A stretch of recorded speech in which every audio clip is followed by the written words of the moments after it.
नमस्कार, मेरा नाम है अब्दुल्ला इमाम और दर्शन जहानाबाद में आप सभी का स्वागत है। हम हाजिर हुए कुछ अहम खबरों के साथ। थोड़ा सा वक्त निकाल कर देखिए खबरें फटाफट अंदाज में। हम खबरों के सिलसिले की शुरुआत करते और पहली खबर पर आते हैं। कहने को तो जहानाबाद जिला का सबसे बड़ा अस्पताल सदर अस्पताल है, लेकिन गुरुवार की सुबह से बिजली आपूर्ति बाधित रहने के कारण मरीजों और चिकित्सकों को भारी परेशानियों का सामना करना पड़ा। भीषण गर्मी और उमस के बीच पंखे और लाइट बंद रहने की वजह से अस्पताल का माहौल बेहद कष्टप्रद हो गया। हालात ऐसे कि इमरजेंसी और जनरल वार्ड दोनों में मरीज बेहाल और परिजन खुद हाथों से पंखा झलकर मरीजों की देखभाल करने को मजबूर दिखे। मालूम हो कि जहानाबाद में बीते कुछ दिनों से लगातार तेज उमस और गर्मी पड़ रही है, जिससे आमजन पहले से ही परेशान है। ऐसे में सदर अस्पताल की व्यवस्था पूरी तरह से लड़खड़ा गई है। मरीजों के लिए लगाए गए जनरेटर से भी कोई राहत नहीं मिल पा रही, क्योंकि वह लोड नहीं उठा पा रहा।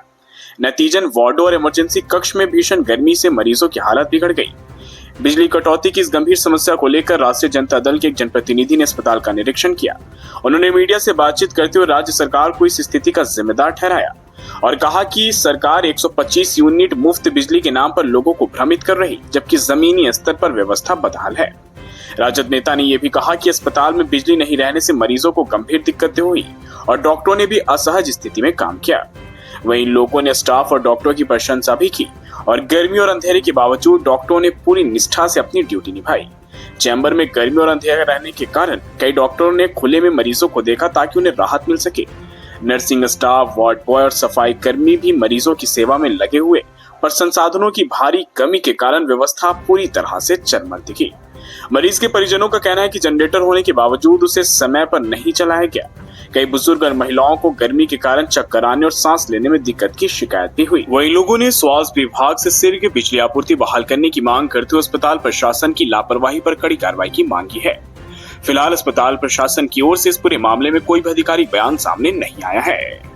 हम दूसरी खबर की तरफ रुख करते हैं, जहां की गुरुवार को एक मजदूर की जमुना नदी पार करने के दौरान डूबने से मौत हो गई। मृतक की पहचान रामप्रवेश यादव के रूप में हुई। घटना भिलावर थाना क्षेत्र अंतर्गत तेतरपुर गांव की है।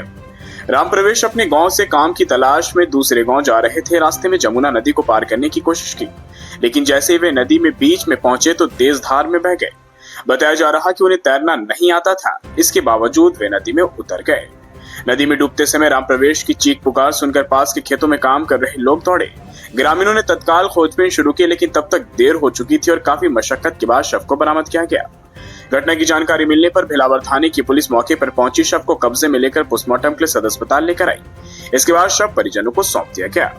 मृतक के परिजनों ने बताया कि रामप्रवेश को तैरना बिल्कुल नहीं आता था, जिसके बावजूद उन्होंने नदी पार करने का प्रयास किया, जो जानलेवा साबित हो गई। इस घटना से परिवार में कोहराम मचा है और गांव में भी मातम का माहौल है। हम आपको दूसरी खबर की तरफ लिए चलते हैं, जहां की जहानाबाद के मिल्कीपुर गांव में करंट लग जाने से किसान की दर्दनाक मौत हो गई। मृतक की पहचान 36 वर्षीय बुधन प्रसाद के रूप में हुई। खेत में देखभाल के लिए वे बधार जा रहे थे, तभी रास्ते में 11,000 वोल्ट की बिजली लाइन के खंभे से सटे वायर के संपर्क में आ गए, जिससे उन्हें जोरदार करंट लगा और मौके पर मौत हो गई।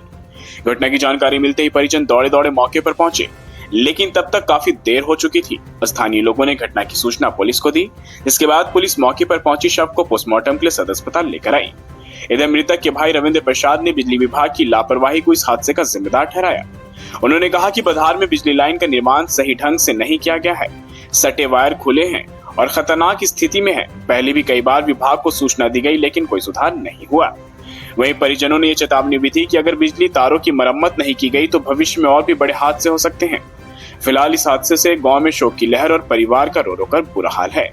ग्रामीणों ने प्रशासन से पीड़ित परिवार को समुचित मुआवजा और दोषी कर्मियों पर कार्रवाई की मांग की है। एक और खबर से हम आपको रूबरू कराते हैं, जहां की जहानाबाद जिले के लरसा पंचायत अंतर्गत गौरापुर गांव में गुरुवार को एक दर्दनाक हादसा हुआ, जब खेत में काम कर रहे किसान मेघू रविदास करंट की चपेट में आकर गंभीर रूप से घायल हो गए। घटना उस समय हुई जब खेत के पास लगे एक पेड़ से खगड़ा टूटकर नीचे गुजर रही बिजली की तार पर गिर गया, जिससे तार टूटकर खेत में गिर गया और वहीं पर मौजूद मेघू रविदास उसके संपर्क में आ गए। प्रत्यक्षदर्शियों के अनुसार करंट लगने के बाद लगभग 10 मिनट तक मेघू रविदास खेत में यूं ही पड़े रहे। करंट की वजह से किसी की हिम्मत नहीं हुई कि तुरंत उन्हें छू सके। जैसे स्थिति थोड़ी सामान्य हुई, ग्रामीण और परिजन ने उन्हें हटाया और आनन फानन अस्पताल लेकर आए। डॉक्टरों के अनुसार उनकी हालत नाजुक है और गहन निगरानी में इलाज चल रहा है। घटना के बाद गांव में दहशत और आक्रोश का माहौल है। ग्रामीणों ने बिजली विभाग की लापरवाही को लेकर कड़ी नाराजगी जताई है। उनका कहना है कि खेतों और गांव के आसपास लंबे समय से बिजली की तारें लटक रही, जिससे कई बार शिकायत की गई लेकिन कोई कार्रवाई नहीं हुई है। अब वक्त आखिरी खबर की है। आखिरी खबर दुखद है, जहां कि आज पूरे दिन भर में 2 अलग अलग स्थानों पर 2 मासूम बच्चों की पानी में डूबने से मौत हो गई, जबकि 2 अन्य बच्चियों को बचा लिया गया। पहली घटना मैन गांव में घटी, जहां टप्पू कुमार नाम का 8 वर्षीय बच्चा अपने घर के बाहर खेल रहा था। तभी खेलने के दौरान पानी में गिर गया और पानी में डूब जाने से उसकी मौत हो गई। लोगों ने इसका जिम्मेदार प्रशासन को ठहराया। लोगों का कहना है कि हालात अमैन गांव की इतनी बुरी है, लेकिन वहां पर कोई देखने वाला नहीं है और इसका एक खामियाजा हमें भुगतना पड़ा और हमने अपने बच्चे को खो दिया। वहीं दूसरी घटना जहानाबाद के संगम घाट पर घटी, जहां के अम्बेडकर नगर की रहने वाली 3 बच्चियां नदी में डूब गईं। स्थानीय लोगों की मदद से 2 बच्चियों को बचा लिया गया, लेकिन एक 9 वर्षीय स्वाति कुमारी की मौत हो गई। बताया जाता है कि तीनों बच्चियां नदी में स्नान कर रही थीं। अचानक वे गहरे पानी में चली गईं।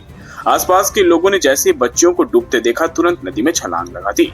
मोहम्मद सोनू, जो घटना के समय नदी के पुल पर खड़े थे, उन्होंने बताया कि उन्होंने बच्चियों को डूबते हुए देखा और फिर उन्होंने मदद के लिए आवाज लगाई और खुद नदी में कूद गए। उनकी मदद से 2 बच्चियों को बचा लिया गया, लेकिन स्वाति पानी के तेज बहाव में बह गई। काफी खोजबीन के बाद स्वाति का शव नदी से निकाला गया। घटना की सूचना नगर थाने की पुलिस को दी गई। पुलिस ने शव को कब्जे में लेकर पोस्टमार्टम के लिए सदर अस्पताल भी भेजा। इधर वार्ड पार्षद सत्येंद्र दास ने बताया कि तीनों बच्चियां अम्बेडकर नगर की एक परिवार की थीं। स्वाति की मौत के बाद परिवार में कोहराम मचा है। परिवार जनों का रो रो कर बुरा हाल है और इस छोटी सी लापरवाही ने एक परिवार पर भारी दुख ला दिया। तो दोस्तों, ये थी जहानाबाद के दिन भर की कुछ अहम खबरें। खैर, फिलहाल के लिए बस इतना ही। मुझे दीजिए इजाजत। हम फिर से बहुत जल्द हाजिर होंगे एक नई खबर को लेकर। तब तक के लिए आप अपना बहुत ख्याल रखिए। आपको हमारे खबर को पेश करने का तरीका अगर पसंद आए तो दर्शन जहानाबाद चैनल को लाइक कीजिए, सब्सक्राइब कर मदद कीजिए और शेयर करना ना भूलें।